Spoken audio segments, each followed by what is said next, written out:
Welcome to the Shootnami, the show that proves that, in fact, there is more than one royal family in wrestling. Is it ours? Well, we're one of them. We're working on our second generation.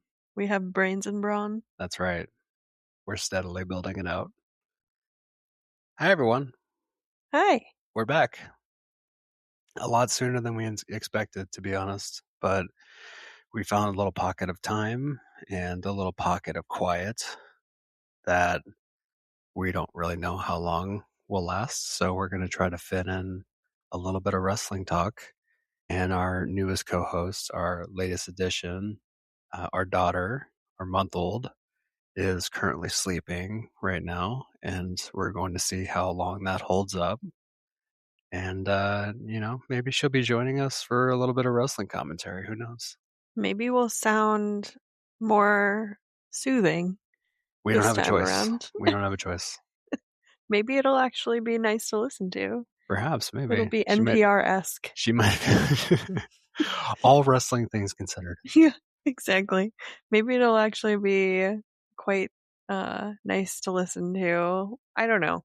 We'll see. I didn't mind the test, so. We're going to be doing a donation drive after this episode as well. Yeah.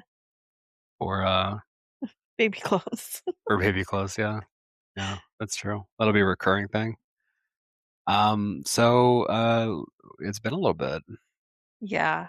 In a little bit. WrestleMania happened. So much stuff happened. So, here's the thing actually, like calendar-wise, we're not too far out from our last recording. Really? Not too far out. It seems like it's been a long time, but I believe we recorded right before she was born. Yeah, like April 17th, 18th-ish, I would say. So we're a little bit past a month since then, but it feels like more than that because we've had a number of things develop both in ring and out of ring. And I was trying to think about the best way to structure this episode, and I thought that the best way to do it would kind of be just like a potluck format because there's just so much. We've taken in so much in the interim, and we're all the way up to Double or Nothing, which we watched on last Sunday. Mm-hmm. And we did watch the following Dynamite yesterday and Collision. They're doing like the little 3-hour combos. I think that was my first Collision in a really long time, to be honest with you. It might have been a lot of people's first Collision in a long time. Yeah. I think that might have been our first Collision since we were actually there live. The night that Tony Khan announced that CM Punk was fired. Yeah. No, maybe we watched perhaps like one or two. I don't think I did. In between, you're like, maybe you did. I think maybe you did, dude. Speak for yourself. We have a lot that we've been impressed by, a lot of things that we are dubious about. So I think that's the best way to go about this is just you and I go back and forth and just raise something that is top of mind for us recently, something that we love, something that we hate, something that we're curious about, something that we're incredulous about, anything that's making you feel these days in the wrestling ring. I feel like, I don't know, almost like going a little chronologically because we can do that. First of all, we were watching. It's a potluck. You can pick whatever side of the table you want to start at. I went into labor April 19th, which was WrestleMania weekend. Mm-hmm.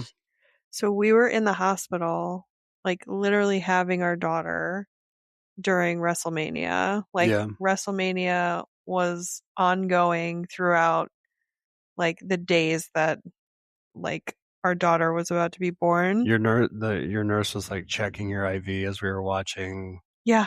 Finn Balor and Dominic Mysterio, and I remember she looked at the laptop. She was like, "Oh, my kid loves that stuff."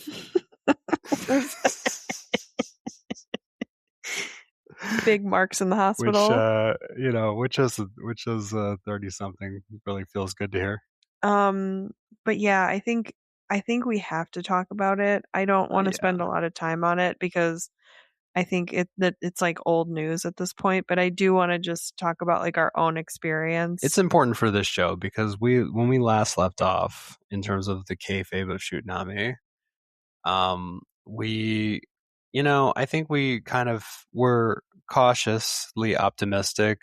I don't think that we, even as guarded as we were in our preview of it, I don't think that we were anywhere near as expecting like what we got or like No. the feeling that would be left over.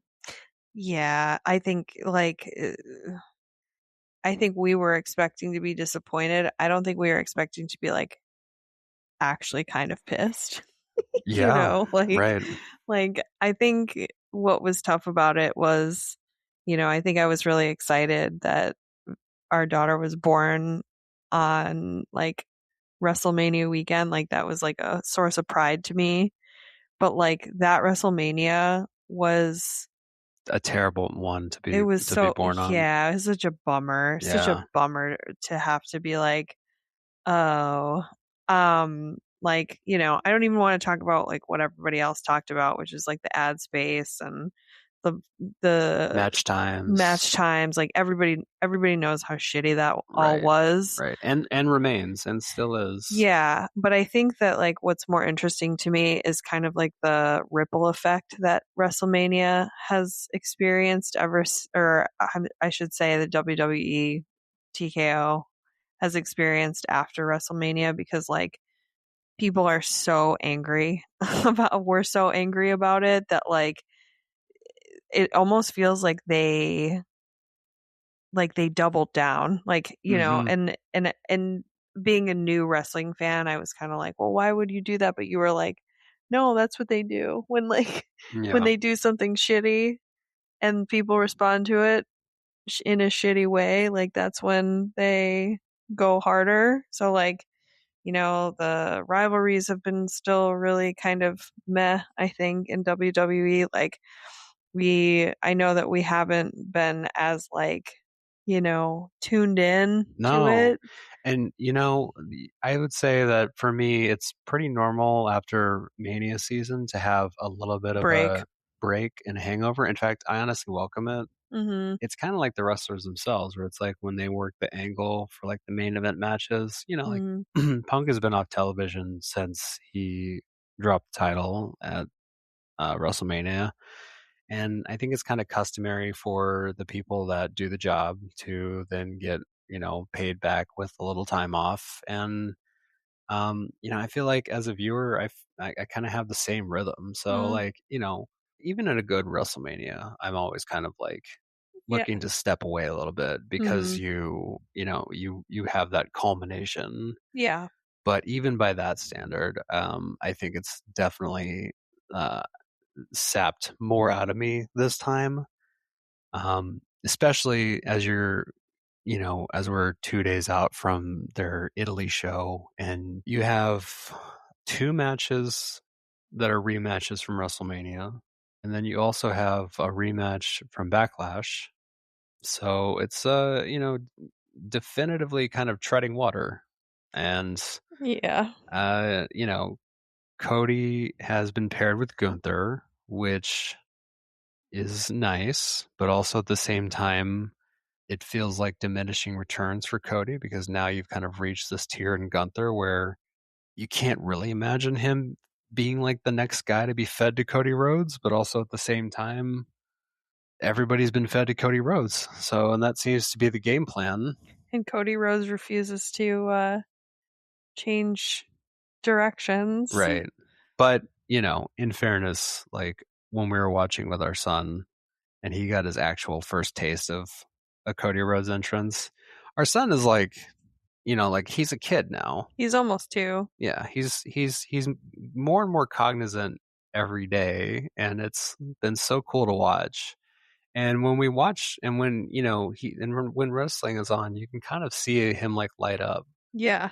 And so we saw vicariously through him kind of the Cody Rhodes experience through the eyes of the intended audience. And, I never want him to change now. we would like to officially recant all of probably the hours of complaining we've had about him not making his No, heel turn. I wouldn't go that far. Well, maybe not a full recant, but just Yeah. kind of like a more kind of like nuance, like we understand why it's a little more complicated than we've made it in the past. Why you can't just have him be, what is it, Homelander Cody Rhodes? Right, Homelander. Yeah, Yeah. we saw the markishness of our previous rhetoric, and we would like to acknowledge that. Yeah, it was really cute. Like our son was so locked into it, and you could tell he knew immediately who the baby face or the good guy was, and like, Yeah. he was like kind of cheering for him, and it just, yeah, it was so heartwarming that like I have to like reserve space for that. So this is if memory serves, this is the second time that they've locked up because they had that crown jewel meeting where like the two champions meet one another. And I believe that was like the event before the WrestleMania where Gunther would drop it to Jay, I think. So a lot has happened since then, namely that Gunther has retired John Cena and several others. So you have that clout with him now. And I think, I mean, at least it should make the calculus a little bit more complicated in terms of who goes over. But um, you know, I think that's it's a difficult call. So I think in that sense, it makes that match more interesting than I think the other matches surrounding it on that card. It'll be a European crowd, which we kind of got our first taste of that tonight, watching a little bit of SmackDown before we started recording. And it's always kind of a double-edged sword because on one hand, they're very excitable and it's always a good energy, but also at the same time, like they are liable to take over a show to a distracting degree. So it'll be interesting to see like where Turin, Italy falls on that spectrum. A little shoot on the EU. I mean, It's true. It's true. We're just it's a fine line when it comes to Yeah. those shows because on one hand you love the excitement, but also on the other hand it A little can scary. it's a crowd that I would not want to have turn on me or to begin dictating the direction of things because I feel like once that toothpaste is out of the tube, it's very difficult to No, but direct it back in. you mentioned though that you're right. Like it's Gunther versus Cody Rhodes, and like I wonder if Gunther's gonna go over. The only way I would say no is that this definitely feels like something that's more of a prolonged feud. Yeah, for So I sure. would say that this might be setting up for perhaps a title change at SummerSlam. Mm, So yeah, in that sense, I could definitely see Cody like winning. taking the first one. I know, but it's so unrealistic. Like, But they are really booking this Turin show. They're not giving them like small matches. You know what I mean? Like they mhm. are like we do have the WrestleMania. I mean, I say like two WrestleMania rematches, but the two in question are like the Obafemi Brock Lesnar match, Oh yeah, which they're for like, me was really the only match at WrestleMania that could be excused for its match time because one, if you expect Brock Lesnar to go 10 minutes at WrestleMania or in any show at this point, that's kind of on you. I think that those guys work well in kind of like a short car crash format. So, um, it was definitely a short match at Mania, but I do remember feeling like it did what it was supposed to do, and I'm oh, curious to see if they can add on it in some way. I mean, when the rest of the show was as like unfulfilling as it was, like Obafemi and Brock Lesnar was like definitely a high point of WrestleMania. Like CM Punk and Roman Reigns and Brock Lesnar and Obafemi were like, I think, the only highlights, Yeah, really. I think that the arc of the show in terms of its quality definitely like they ended well, Yeah, definitely. but they ended, and Roman Reigns and CM Punk it's is a match of guaranteed. the year contender. So at least you end on like the strongest note possible. Yeah, definitely. But man, when you compare that with what we watched on Sunday with Double or Nothing, Do you want to transition? we can transit. I mean, no, I'm not transitioning. Officially, I'm just saying that like having Yeah. watched that most recently, and then talking about WrestleMania and kind of how I felt coming off of that show. Yeah. It's just it's night and day in terms of, I mean, It's true. and we're not really, and I'm not just talking about like more wrestling, less ads, all that. I mean, just I think there's just there's just a lack of joy that kind of emanates off of the WWE product right now. That a lack of like fun and I yeah. sometimes like to think of it though, like I know that there were so many planned, and we talked about it, I think, on the last podcast.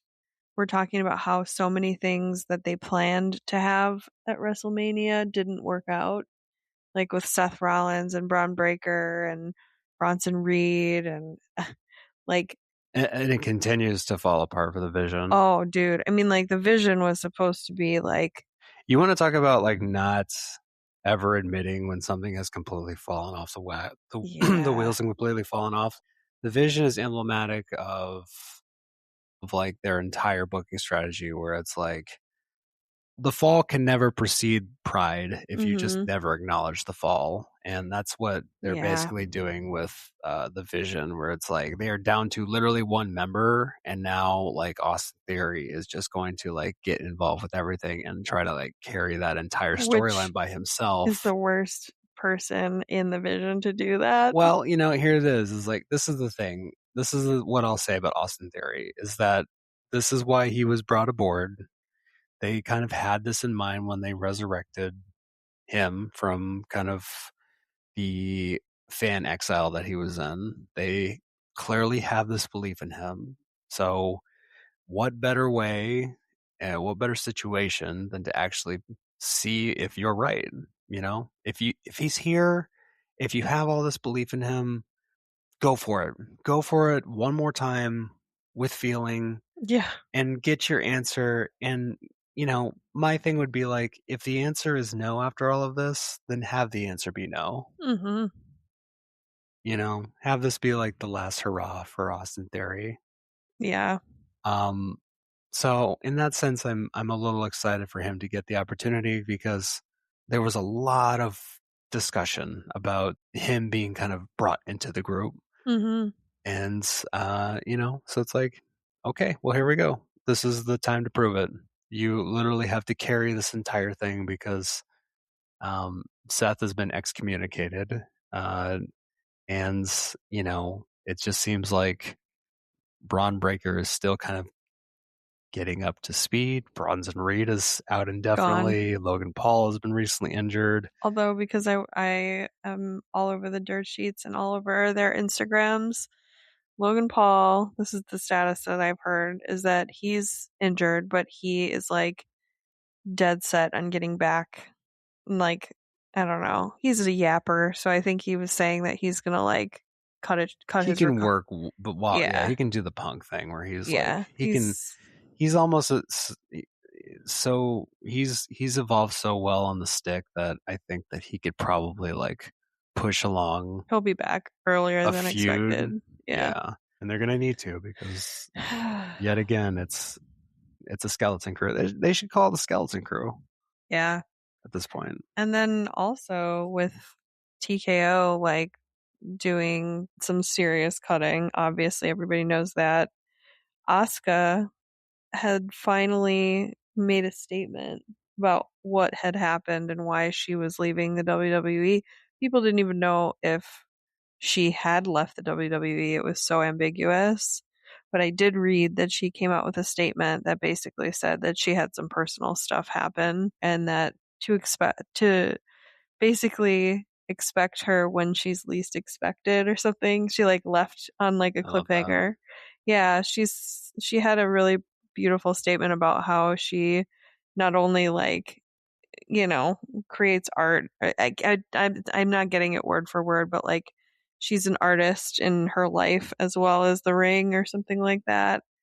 And like she's stepping away to like address this like family matter or whatever, but like just that, she might just pop out and we might not know. So like the WWE, regardless of like all the cuts and all the bullshit and the Kyrie stuff, which was a huge bummer, like I was gonna say, did she also end that announcement by saying "fuck Triple H"? All my homies hate Triple H. No, because I think they're taking care of her because they know that sucked. Like it's kind of like when your best friend at work gets fired and then your work is like, Bailey's like, I know nothing about that. Yeah, exactly. Like they kind of like, check on you and make sure you're okay. And like, I just feel like they're doing that with Asuka because they know how important and like revolutionary she is in their women's division. But so they're just kind of, I think, leaving the door open for her, which is cool. So I hope she comes back. I really do. I feel like I liked her so much more when she came back after a long break. I was pretty new to wrestling when she started with the company, and the spitting in people's faces was a little jarring for me. So now that she came back and she was kind of a little bit more refined and I could like appreciate her wrestling style, it was like, oh, okay. I get why people are totally obsessed with her now. Yeah.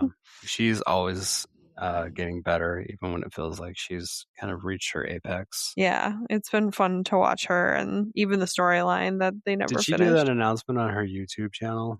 I don't know. I actually don't know. I think it might have just been a post. Okay, because I did see. I didn't. It's brand watch new. It. I think I just read it like a few minutes before I jumped on, which is why I've been terrible at quoting it. But I can pull it up and quote it. But I did see like she had posted a video, and I didn't watch it, but I do remember.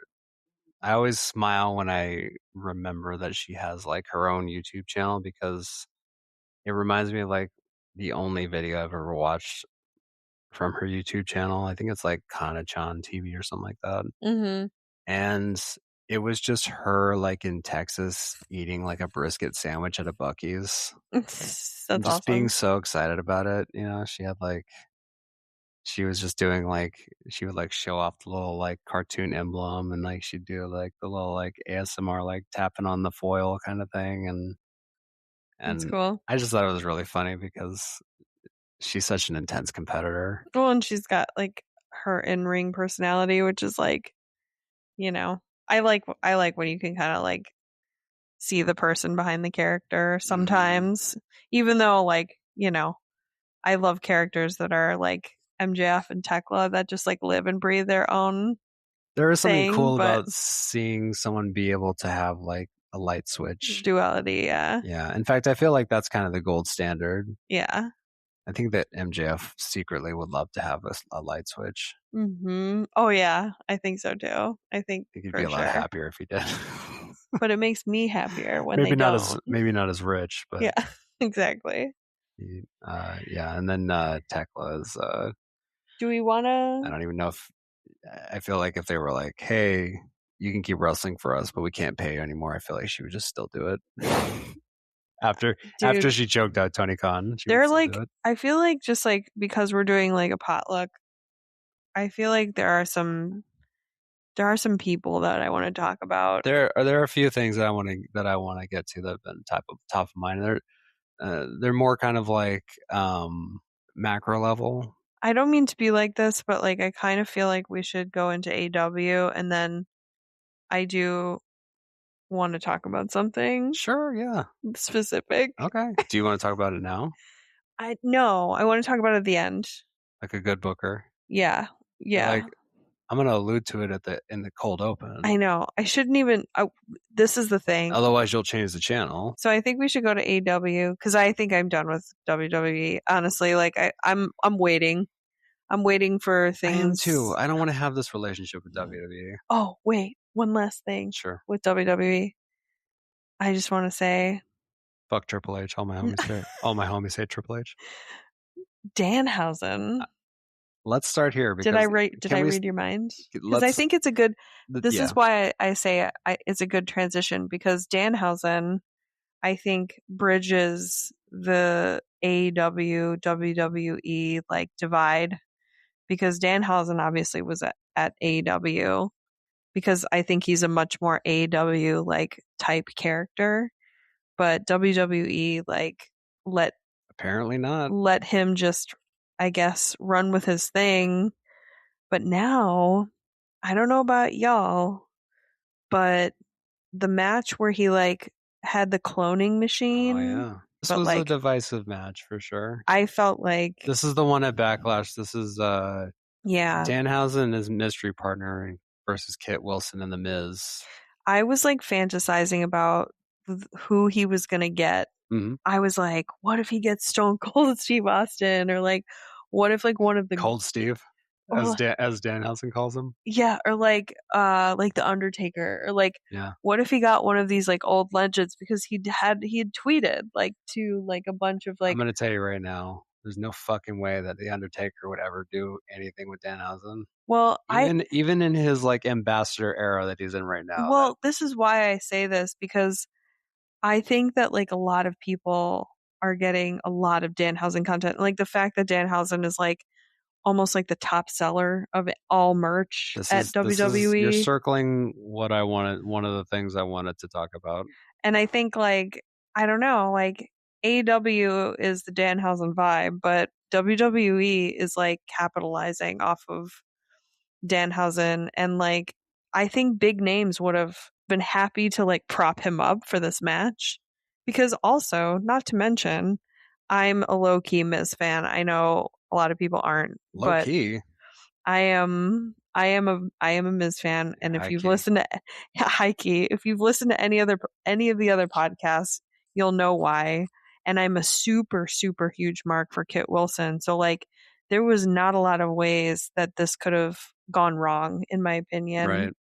Right. This was a slam dunk for me.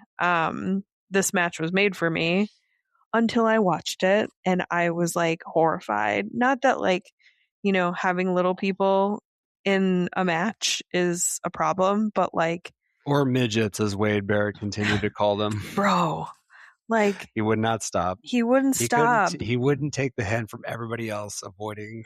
And like, the main He's like, no, I'm going all in. I'm starting to like get tired of it.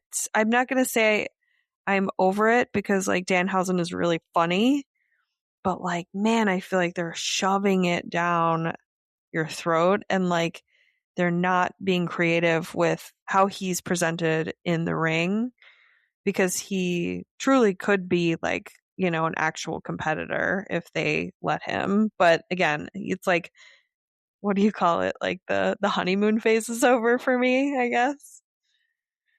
I'm gonna go the other way. I think it's I disagree with you here. From our perspective as like weekly viewers, I understand where you're feeling that things are getting stale and that you're not exactly sure in terms of their weekly programming how much more you can keep the enthusiasm within kind of like the fan base. Mm-hmm. But in terms of like the outside observer, Yeah. like this is what I wanted to get to. I wanted to talk about what it actually means to be like the biggest person in the company for the company. And when he cursed the Cavaliers in game one, and the Knicks had that 22-point comeback to win the game, and then proceeded to sweep the Cavaliers on their way to their first NBA finals in 27 years. Brutal. They put the world championship on Roman Reigns for 4.5 years and then put it back on him again to put him at the status where he is, where he can go on to Jimmy Fallon and do like 5 minutes about some match that he's going to have at the upcoming PLE.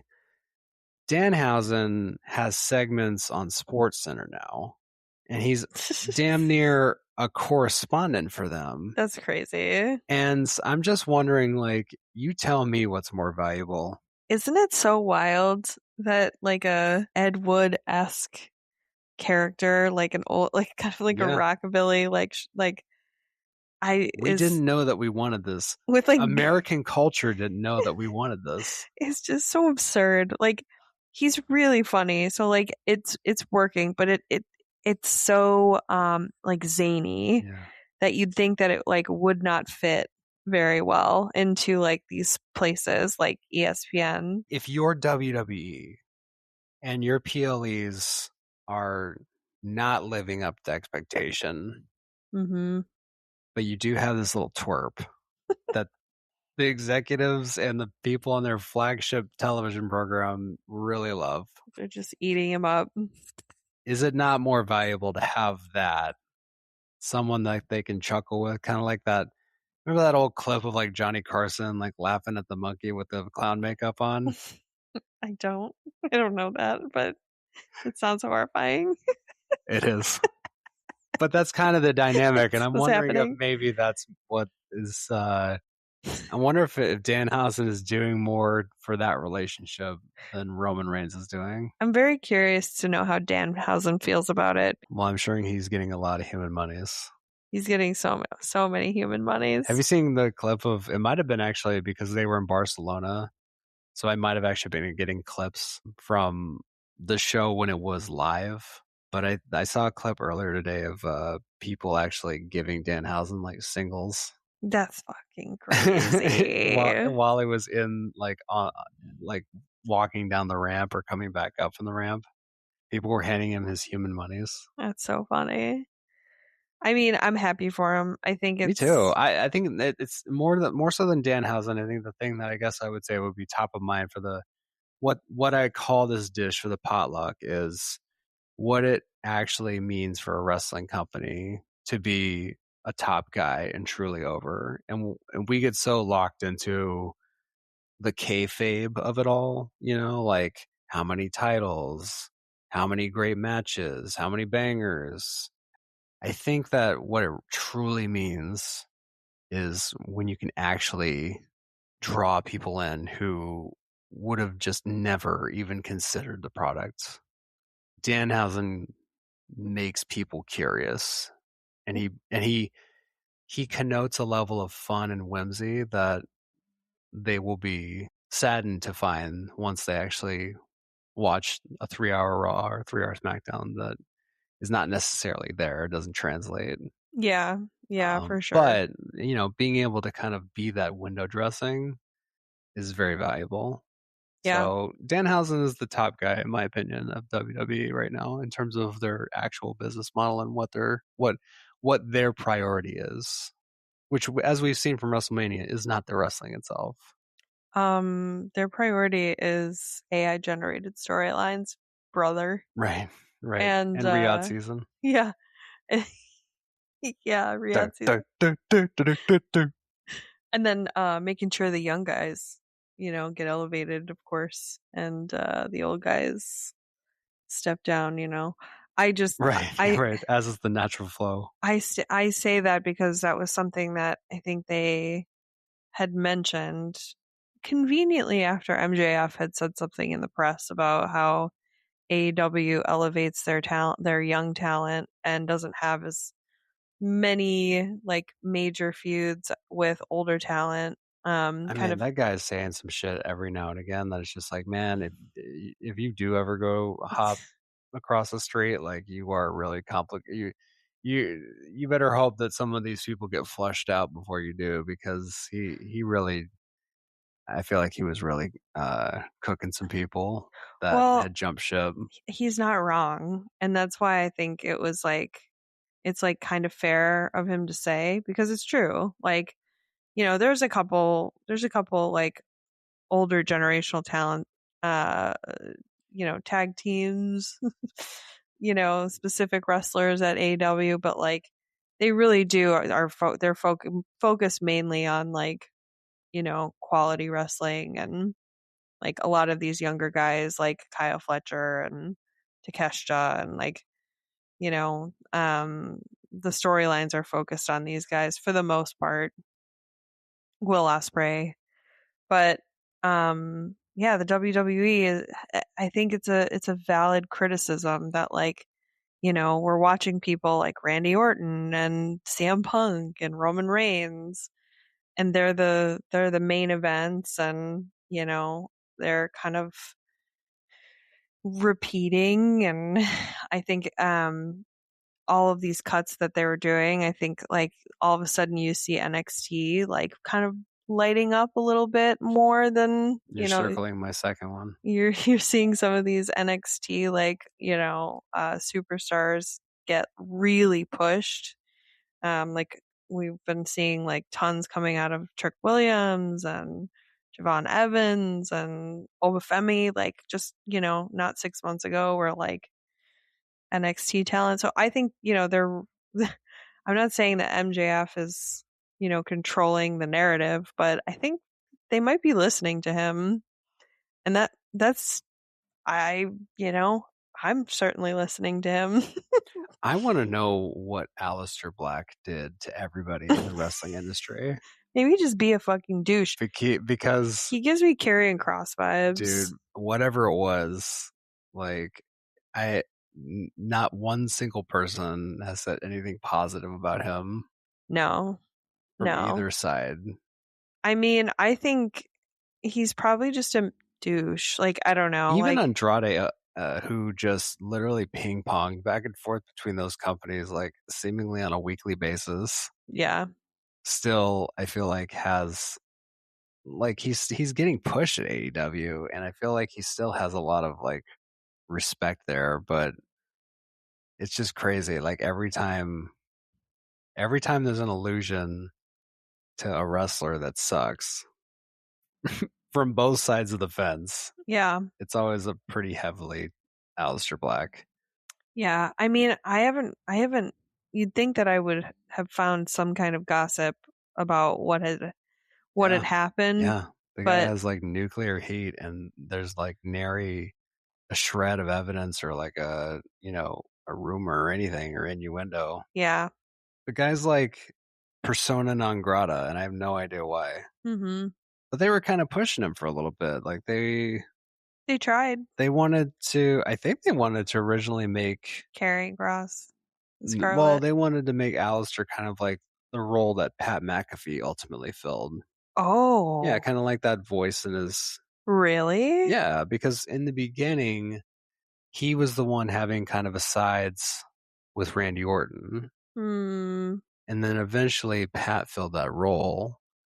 But the kind of genesis of the idea was, well, you're right. It's like he was kind of filling that kind of like puppeteer. The voices. Right, that they were starting to do with Karrion Kross, and then it kind of seemed like Aleister was filling that role, and that seemed kind of like a big spot for him, especially coming back from AEW. And then they just booted his ass. And then later, MJF is basically just saying like, yeah, fuck that guy. He wanted to go. He was always kind of like just a WWE or bust guy, and then he got over there and found out that they didn't want him either, so we don't want him back here either. I'm like, that's rough. That's rough to hear from a company that literally is totally fine doing that if they like you. Yeah, totally. Anyway, just a little aside. But your NXT point, can I jump off of that? Absolutely. Times have been a little dry over there. We catch the highlights. I think I'm more of a proponent of catching the weekly highlights than you are. I think you could definitely take it or leave it. Mostly just leave it. Mostly just leave it. But lately, we've been watching highlights. That's the thing. Is like that's when I'll know.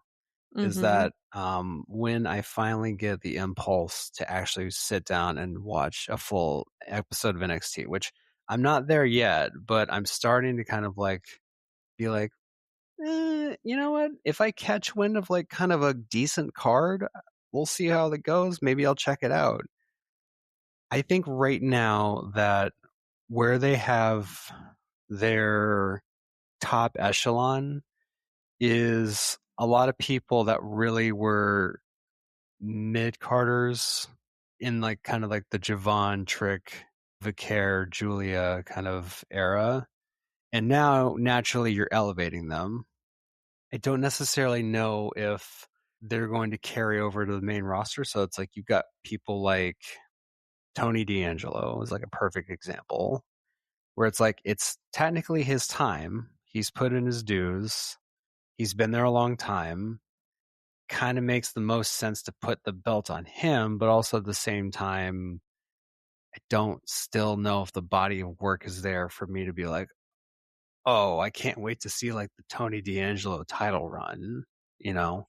Yeah. Same thing with like Lola Vice, who has the women's title. There's a few carryovers from that like Oba Trick generation, I guess you could call it, or like that class that are getting like their come up. But I think the people behind them are the ones that I'm just like, when these people start to take center stage, like I think that's when I'm going to start really paying attention. So it's like I get good feeling about like Lizzie Rain, about I'm over here just like waiting for you to say their names because I have no idea who anyone is. That's the thing. I was like, I'm not excited yet, but I'm excited about the prospect of being excited. Mason Rook, the big boy.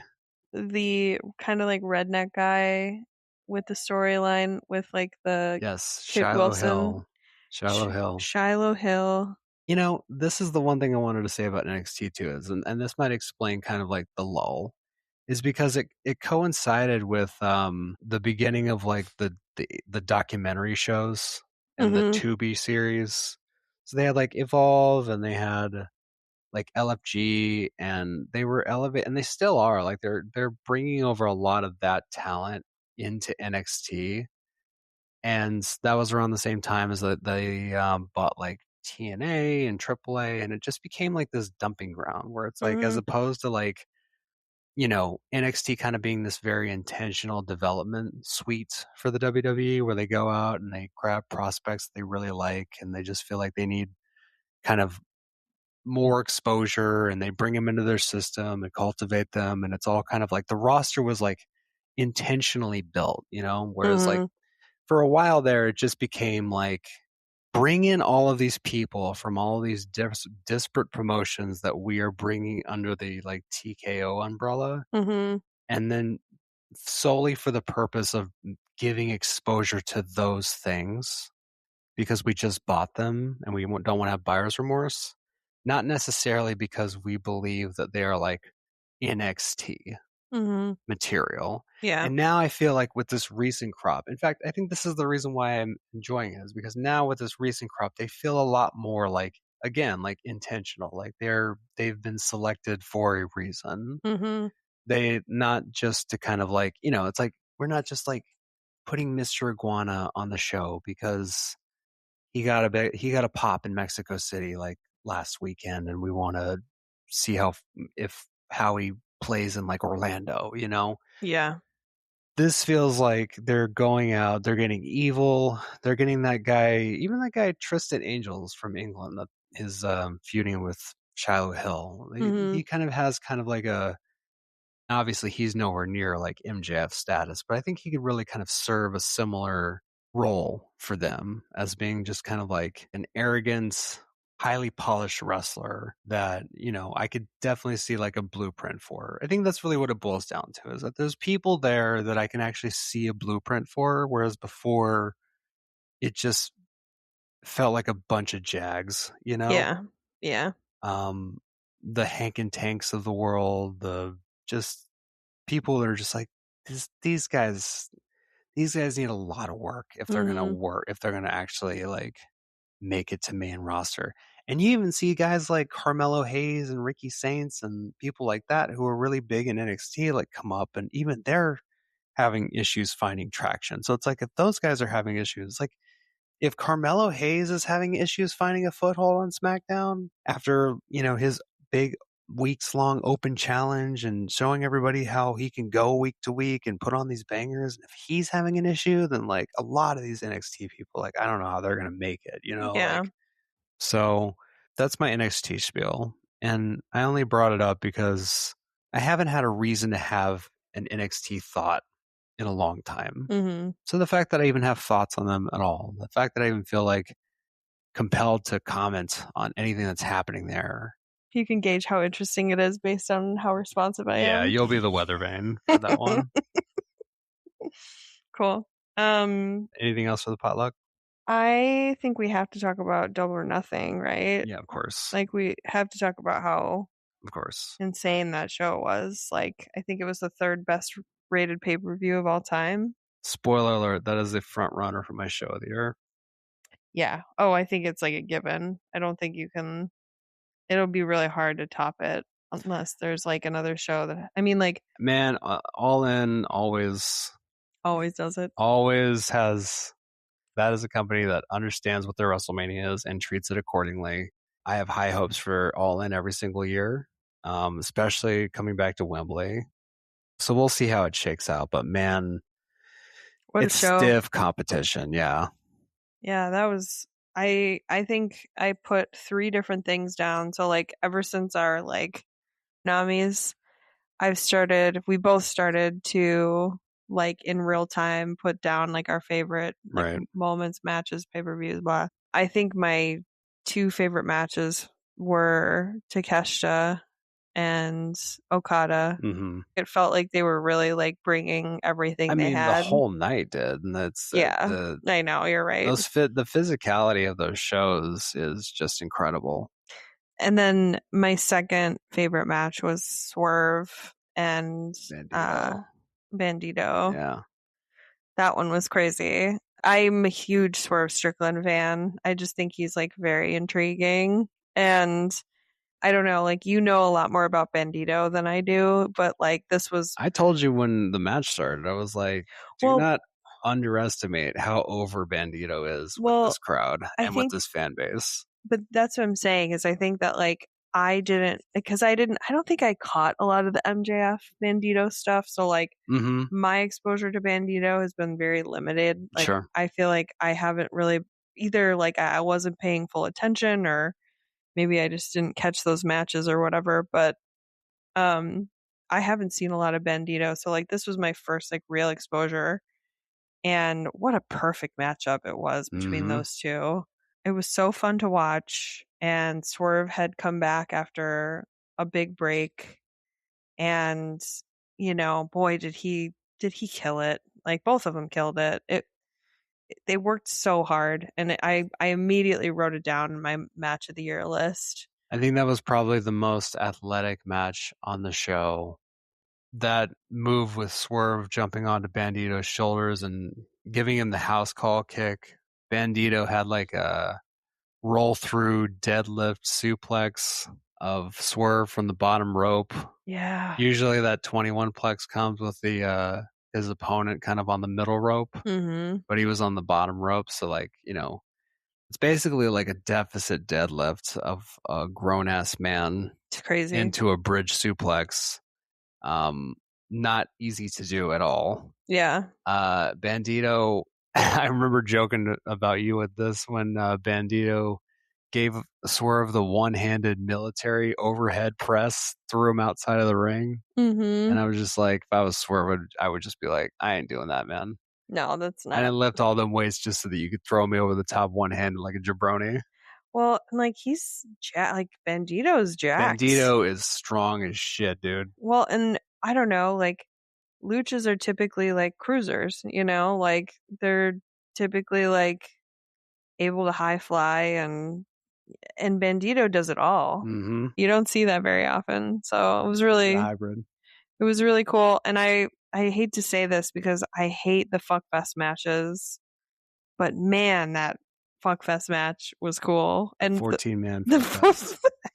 That's what we call it here at Shootnami. Fuckfest match. Yeah, when there's more than 6 people in the ring at one time. Shit show at the Fuck Factory. Yeah, it's a shit show at the Fuck Factory or a fuck fest. And like I usually just tune out for those. I like literally walk away because I think it's a waste a lot of times. I think it's a lot of times when I see like the screen broke out into like 4 different screens because you have to keep track of the different people doing different things and they might be in the stands and they might be on the floor. And I think for the last Anarchy in the Arena, they actually might have gone to like 6 boxes. Right. And I think that's like, it's a huge, like visually I think it's insulting to the wrestlers to do this because Oh yeah, especially the guy that has to go through the concession stand and get mustard poured on his head. Or go through a table, right. or get your head slammed onto the steel steps or something. What usually bothers me is that there's no paying attention to everything at the same time. Right. In this match, I think they made a huge effort to highlight each person. Sometimes with AEW, I have the biggest problem with the creative direction, Yeah. I don't feel like there's a lot of creative direction sometimes when it comes to the talent. And I feel like what they did here was like someone was behind creative directing this match, Can I tell you who was behind it? The New York Athletic Commission. And this is what I wanted to ask you, is because you were talking about Anarchy in the Arena, which is typically what they would do for Double or Nothing. That is customary. Yeah. I didn't know until after the fact, but they expressly prohibit any bleeding, blading, or fighting into the crowd, which are all major tenets of the Anarchy in the Arena match. That is the set Anarchy. So that's why we had more of a ring-bound stampede. So you're talking about the lack of a creative director. I think that the confines of their agreement for putting that show on in Queens with that athletic commission almost served as a creative director, in the sense that it forced them to self-edit, which is something that they just would never They do. don't do, yeah. And I just want to point out that there was nary a drop of blood in this show. We watched Collision earlier today, and that lights out match that they had between Hikaru Shida and Chris Statlander, where Statlander took the fluorescent light tubes across the back.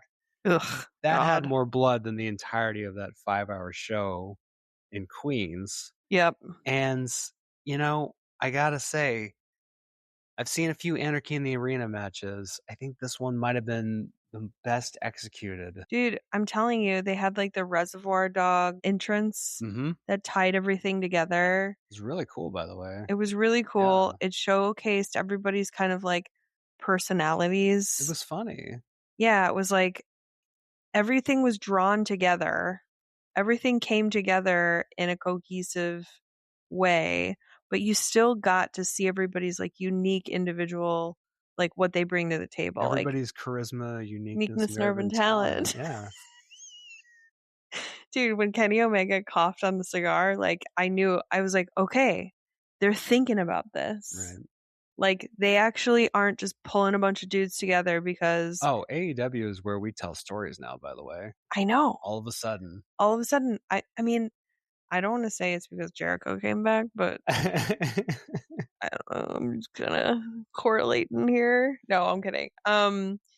But him learning tree himself was him shrugging and then jumping off the top rope was one of my favorite. It's nice to see him enjoying it himself again. Yeah, I am so happy he's back as himself. But no, I wanted to draw attention to that match because, like I said, I've never seen one of those matches that I've actually paid super close attention to from start to finish. And those are the reasons why. And I hope they do more, not necessarily of those types of matches, but I hope they realize the value of adding some creative direction to a match that deserves to have some people kind of organizing the success and visuals and cohesiveness. Yeah, these matches are just... 14 is an absurd number, but I think that in spite of that absurdity, they did about as well as they could with it. And I think it's because they had to, nobody could really hide. You know what I mean? It's they couldn't really cut around to the most grisly or entertaining or ridiculous thing they can in Anarchy in the Arena match. There had to be more cohesion. Things had to be properly timed. There was points where there was I think 5 Hurricane Ranas at the same time. People jumping off of the top rope onto tables and in quick succession. It's just it really kind of made the match seem much more impressive in terms of choreography.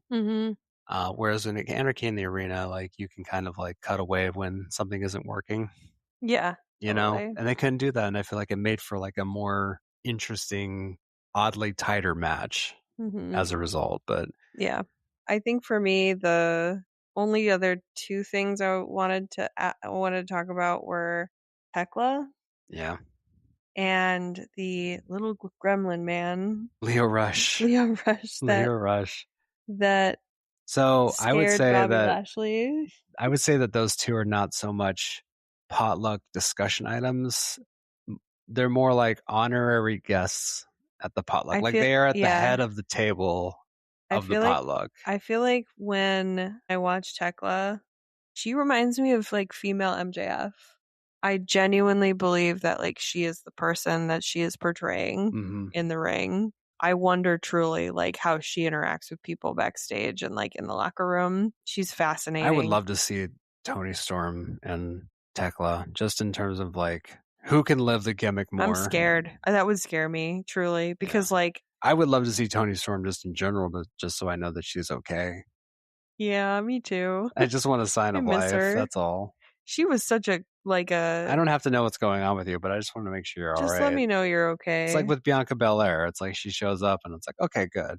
Well, she's fine. She had her finger bust open and then now she's pregnant. Now she's pregnant. But, you know, you see her and you see the baby and you're like, okay. Okay. All right. All right. I'll see you around. But, you know, it's nice to see you. And it's nice to, you know. I really hope we do get to hear about what's going on with Toni Storm because I do miss her. The shows aren't the same without her. But anyway, with Thekla, she's one of those rare people that genuinely enjoys being a heel. This was one of my favorite parts of the show. She had Chris Statlander and like that submission that she has where it's like kind of like a crossface, but she also wrenches back her opponent's chin and then just like puts her hands in their mouth and just kind of like pries their jaw apart. And then right in the middle of it, she just lets go of Chris Statlander and just flips off the audience and she goes, "Fuck all of you." That's good. But the crowd had been cheering for Thekla. Yeah. So it's like she is just like, no, I am the heel. Like you people are cheering for me too much. Yeah. I'm gonna break the hold, flip all of you off, and say fuck all of you. That's amazing. Fuck every one of you, she said, and I popped huge for that. And she's just been so fun, like so great, so great. I think she came at a good time considering like Toni Storm's like abrupt departure because do you know how about it you have to be to get adulation from the crowd as a wrestler, which is just an inherently egocentric form? Yeah. To just be like, no, let me course correct. You guys are supposed to hate me. I know. I love that shit so much, cunty. Dude. It's not about her. It is, but it isn't, you know? Yeah. So she was one, and then this little gremlin man who I almost want to go back and show you like what Lio Rush used to be. Yeah, just so you can because like really like was he like a normal human? He's kind of like I don't know, like you know the rascals that we saw earlier today. No, I don't know what we're talking about. Rascals? Yeah, so in Collision, we saw that group, the Rascals. They were kind of like high flyers. They kind of like cool, like Nickelodeon vibe. He honestly was like kind of like that, you know? Interesting. Yeah, and then he just like he had hair.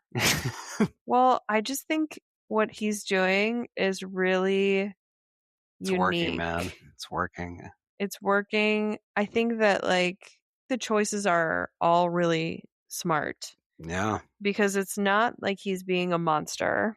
And he's not being annoying either. He's not like he's not like the Wyatt Six. Oh, yeah. You know, where it's like I'm gonna come out wearing a mask, or I'm gonna come out with like, you know, like I'm gonna be like a mythological being. Right. Like he is like a human that got stuck underground or something. And it's all like inferred. Like he doesn't get a story. He doesn't get enough time to have a story. Like it's all got to be told through his own physicality and his vibe. Whereas with the Wyatt Six, like they had all this preamble with like the videotape segments, the QR code, and they were like ponderous Bray Wyatt type promos where Bo Dallas was like struggling to basically describe why the fuck they were even like in a wrestling federation. Yeah. What they were even doing there. Lio Rush almost it's like the lack of TV time for him is an advantage because Mystery. we are left with only our imagination with him. It's very bestial in his like, because he has like that bounding thing that he does. Yes. It's very impressive. And it's very, very scary. It's very scary, yeah. I want to see more of it, but I want to see it used in a way that's like smart, you know? Sparingly. Yeah, because he kind of sticks out right now. Right. But I just want to give him... But it's like Danhausen. It's like you could definitely see it being overly used very quickly. Oh, totally. But I just want to give him an honorable mention because, like, for sure. I'm glad you did. I was gonna I was on the verge of forgetting him, and I think when we talked about this episode, Lio Rush was definitely the one I originally put a pen in, and then I just forgot. So next episode we're gonna do Icky Men, I promise. We should do Icky Men. I think we have a big enough pool to be able to get to like 10. I'm not prepared today, but I think next episode we can definitely... I think he would definitely be on that list. But anyway, that's my honorable mention. And then the final match with MJF and Darby Allin. I just wanted to say how cool it was for Darby to be the champion. I think like when he first got the belt, I was like, but then the way he defended it was so cool and like really did a good job, like basically doing a match every show and actually defending it every single show and like giving everyone a chance to get it and winning every time. And it was just very fun to watch, and he's been so fun to watch. I think for a short title reign, it was about as effective as you could get in terms of storytelling. I feel full. Yeah, it was very fulfilling, and they had like a natural endpoint. He worked enough to be able to justify the fatigue. Mm-hmm. And also took that horrible bump in the first like 2 minutes of the match. Like, oh yeah, I was like, maybe he wasn't meant to actually. They definitely did not expect there to be blood because that was prohibited. I think it was more in terms of like you're not supposed to intentionally like cut yourself open. Yeah. I think they were probably planning for there to be no blood on that bump. So they were selling like the injury, but it was made better visually because of the unintentional bleeding. Yeah. But yeah, I mean, in terms of Darby, like I think that he had like 8 defenses. He held the belt for like a month and a half. So I think in terms of short reigns, it's a good decision to get it back on MJF for All In. I think that if you're going to have Will Ospreay and Wembley, you probably want to have the biggest heel that you can have, and I think that's definitely MJF. I really didn't see where Darby fit in that whole All-In season picture as champion. Definitely knew it wasn't going to be him and Will Ospreay like in the main event. So I mean, it's just like you had to do what was right for your booking long term. But I mean, Darby really maximized it, and he showed enough to where I for sure can imagine seeing him as like a multi-time champion. Yeah, definitely. Definitely. And I hope they give him a little longer than a month and a half. I think maybe this might have been kind of like a trial run. Yeah. And I think even by trial run standards, this went way better than I anticipated. Yeah, me too. It didn't feel weird for him to be the champion, which was something that we talked about last time. Yeah. Well, we felt good for him. We just didn't know how it would scale. And the answer was it had a shelf life. Yeah. But it also felt like it could have lasted longer. Yeah, I definitely think it could have. I hope the next time he wins the championship, it'll go a little bit longer because, again, watching Darby Allin fight is so entertaining. But I also imagine doing as many matches as he did consecutively, the way he fights. Yeah. I mean, you can't. Like, there's a lot that like the human body can only handle so much. Yeah, he's the person. He's the reason. He should be working on MJF's schedule just by virtue of like how much of a toll his match has taken, how intensely he wrestles each of them. He did that Foley tribute where he like jumped off. You know, it was like probably like over 12 feet or something. Like, that was crazy, and like that's just like a normal. More than that. That's like it's like a normal Darby Allin thing to do. relatively safe Darby Allin bump. Yeah, exactly. So, I think the only thing that I was kind of annoyed by, which I'll warm up to, is Jet coming in at the end. Kevin Knight. I think See, I just thought that was so cool. Like, honestly, like that to me represented that combined with like these recurrent vignettes, this storyline of like Will and the Death Riders, but also kind of like this Kenny Omega. Okay, Will aside, I just think that they're just give me 1 second to clarify, okay. because I think I was fine with the run-in at the end. I think I was just like annoyed by him like dumping over Darby Allin's like stretcher. I was like, come on, dude. Like, this is like, I could see being like, I bet you Darby told him to do that. Dump me over at the end. But like it made Darby look bad. Like, it just made him look like, you know how when Darby Allin comes down from the ceiling and he just looks like a little kid who's being picked up by someone?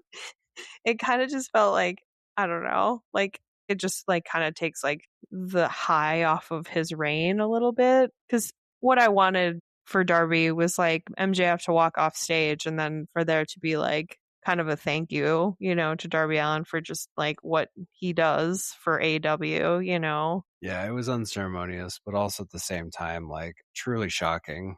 It was. You know, I think AEW is a point now, and I think that this is probably the one thing, potluck thing that I would end on, is just how cyclical things are. And how a year ago I couldn't have fathomed how AEW would ever get back in this fight. Yeah. If there was a fight to be had between the two. It's true. But in the back of my head, being a fan for over 30 years, I know that there's always a way that the WWE will find a way to shoot themselves in the foot and give enough leeway to their competition to be able to find a foothold again. I didn't know how it was going to happen, but I knew that inevitably, like, that was just the ebb and flow of the industry. And I think now AEW is doing it through just being very adventurous with their booking. And I think that that is like probably the most effective counter programming that they have to the WWE. That's the way that they can actually be competitive with them, is to just kind of have like a zeal and a spirit to them, and an unpredictability. And I feel like that combined with kind of their really refreshing embrace of long-term storytelling, as opposed to kind of what they've been in the past, which is more of like a fantasy booking machine. I see now, in a way that I didn't see about a year ago, a way that they could differentiate themselves. And the one thing I would end on is that I think that with WrestleMania being in Saudi Arabia, I think they have a huge opportunity. Yeah, I do. To fill that space domestically. And if I were them, I would have a big show and I would put it in New Orleans, because that is the place where they were told they were going to get WrestleMania. He kind of teased it at the... I hope they do. I know they announced it. I know they announced like a new pay-per-view that's in July. I forget the name of it, but yeah. If I were them, I really do think that that would be like top priority, to have like a really big show that night. I don't know. I feel like it's tough to expect wrestling fans to like split, but I guess, you know, if they did their show at night versus WrestleMania, which would happen earlier in the day, obviously, like there is a possibility that people would watch an entire... Why not? You know, I think that would definitely be like a good way to capitalize, especially if they can close the year the way that they've started it. Yeah, totally. I'm excited to see that. I think our our co-host is gonna be getting up, and she's gonna have a lot to say pretty soon. So yeah, I was gonna say we might have to cut it short, even though in the potluck. But I think we covered a lot of ground. I think we're current now, I think.